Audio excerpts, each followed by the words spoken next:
आवाज وشي مؤذن دا د الله منادي دی دا د الله د طرف نه اعلان لګي حي على الصلاه حي على الفلاح مانزه تراشه مسلمانا کامیابی دی په پټی کې ندا تذکورا بیلچا پریدا جمعه تراشا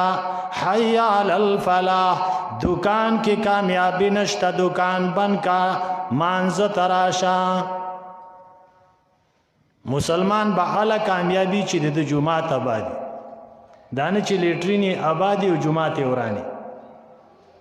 د لیټرین غم وسای نن د مسلمان په لیټرین 4 लाख 15 लाख روپۍ لګي او کوته ودیل چې جمعات کې بلب نشته به 60 غړي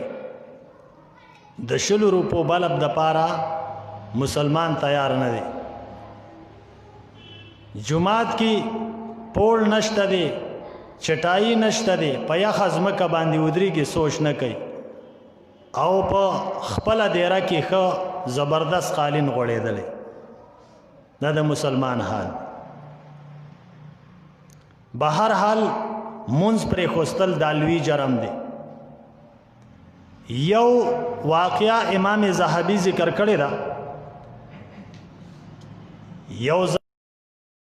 هغه بخپل مانزه کې سستی کوله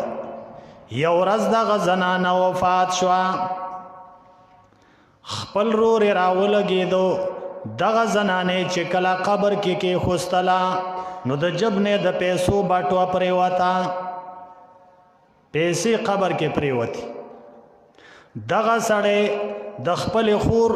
په دپن کې مصروف او سوچ او فکر دا چې روسته به دا پیسې را واخلم کله چې د خور کفن برابر کو دفن برابر کو قبر باندې شناختی کې خوستلې خاورې په واړولا ذهن کې وتراله چې بټو خلان دی پاتې شو پیسې لاندې پاتې شو سوچ وکړو چې د شپې به پسې راشم کو اوس راځم او اوس په شروع کوم خلک وایي چې دا څه مسله ده ولی دوباره د خور قبر راسپړي بس فیصله دا وکړه چې د شپې به راشم د خپل خور قبر به کولاو کم چې کله شپه شوه دغه رور رالی د خپل خور قبر باندې شروع کړه او کله چې د قبر اولنۍ شناخت را چوتوله نو قبر نه لمبې راوختلې قبر نه د اور شغلې راوختلې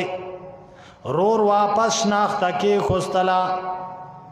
قبر باندې بیرته خاورې برابر کړې واپس کور تراله په جړه باندې د خپل مور خوا تراله او چغې وی جاړي امام زاهبی دا واقع ذکر کړی خپل مور ته وی مورې ما ته دا وایا چې زما خور به څه عمل کو زما د خور د عمل تذکره ما ته وکا هغه ته وی بچی ولې جاړي څه مسله پیش شوې ده ما ته اول حال وایا هغه ته وی مورې نن مې د خپل خور قبر را کولاو کو دننه پې اور بل دی شغلې ته بار راتلې ما ته د خپل خور د عمل تذکره وکا هغه ته وی کانت اختک تتهاون بالصلاه وتؤخرها عن وقتها ستام خور چې وا منځ کون کې وا خو نا وخت به منځ کو بیٹی ما به منځ کو امام زاهبی وی دا خدا هغه چا حال دی چې منځ کوي خو به وخت کوي چې د سره منځ نه کوي د بچ حالي چې بیلمازه ګرځي نن مسلمان یو هفته او بل هفته منځ کوي د جمعې او د بلې جمعې منځ کوي ځنې پکې یو اختر او د بل اختر منځ کوي او ځنې پکې داسې بدبخت دی چې د اختر په ورځ باندې نه کوي او ځان ته وایي مسلمان د ده نه سپی هم ښه دی د ده نه خر هم ښه دی اگر چې دا ځان ته انسان وایي هسې شکل به د انساني خو دې انسان په خپل ګریوان کې سوچ نه دی کړی چې زه د څه